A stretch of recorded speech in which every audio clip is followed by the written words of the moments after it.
Hey there and welcome back to my channel. I am glad that you stopped by today, as this is a very important subject that I want to talk to you all about. Oftentimes it's a very uncomfortable subject that people try to not discuss or avoid because of the stigma related to mental health, mental wellness, mental illness, however you want to describe it. I like to discuss mental wellness. But again, even within the field of psychology, there is a lot of stigma related to depression. There's a lot of stigma related to suicide, suicidality, because depression is typically that catalyst diagnosis that often is connected to suicide. People get really uncomfortable. But in this video, there are going to be 4 things I'm going to talk about that will give you kind of an insider perspective of when it's the right time to seek help if you're feeling some sort of depression or you feel that it might be depression.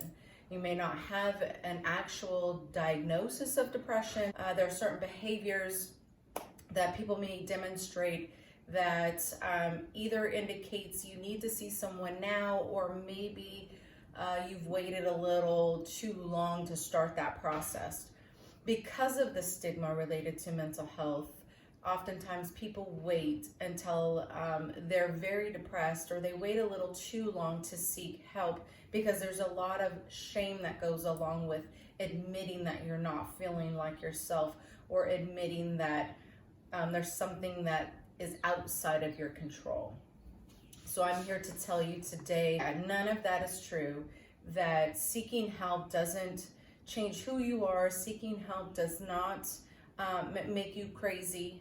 I know that is a term that's often thrown out there when you see a counselor or see a therapist, but there are times where seeking help is very valuable and can be life-changing.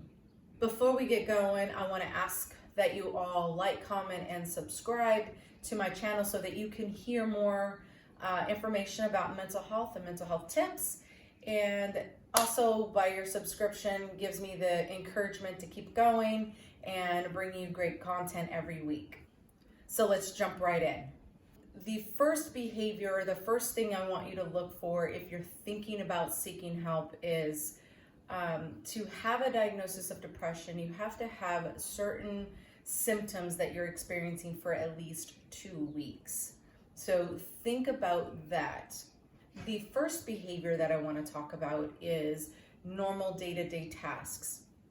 If you aren't going to work, you aren't going to school, you're not getting up, showering, brushing your teeth, going outside of the home, hanging out with friends, hanging out with your spouse. If you aren't doing the things that you typically do every day, or that it's very, very challenging to get up in the morning, like it feels like you are using all the energy that you have to drag yourself out of bed, then that may be one indicator that you do need to see someone or talk to someone.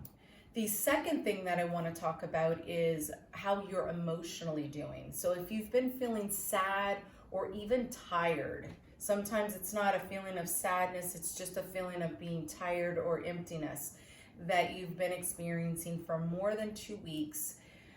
You're eating well, you're trying to sleep well, you're doing all of the things that you typically do, but yet you just can't get started, or you just don't feel like things are the same.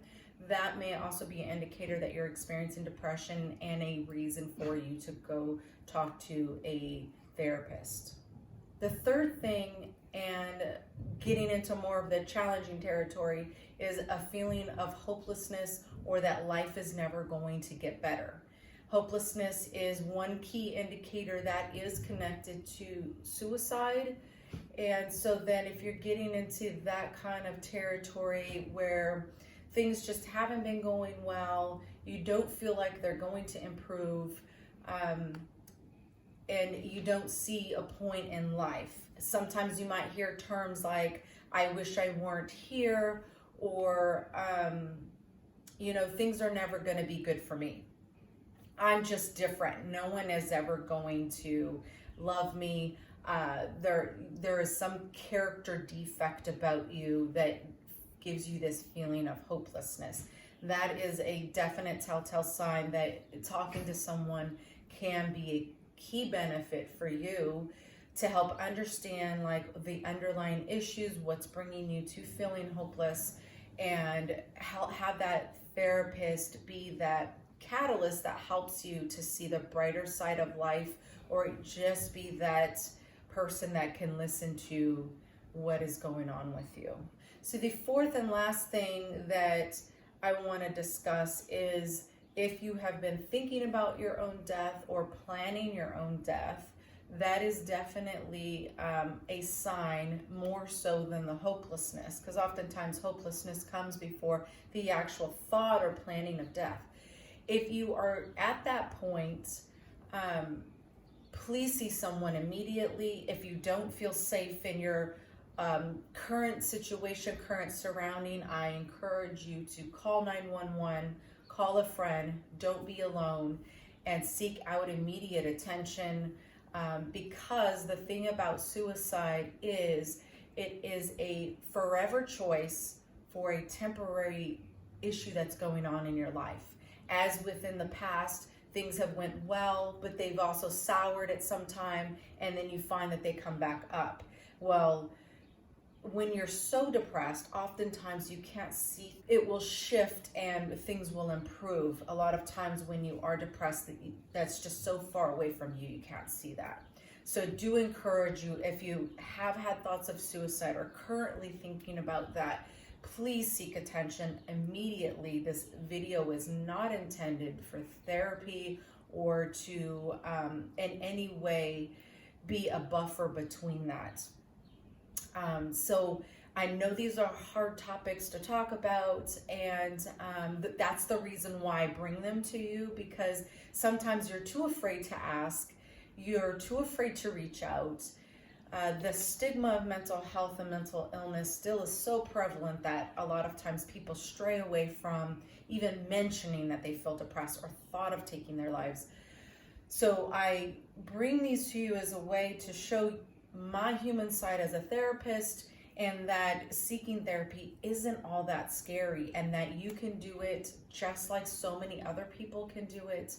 And if these four things are something that you have dealt with or are currently dealing with, I recommend that you call a therapist in your area. There are a lot of ways to find a therapist in the particular town that you're in.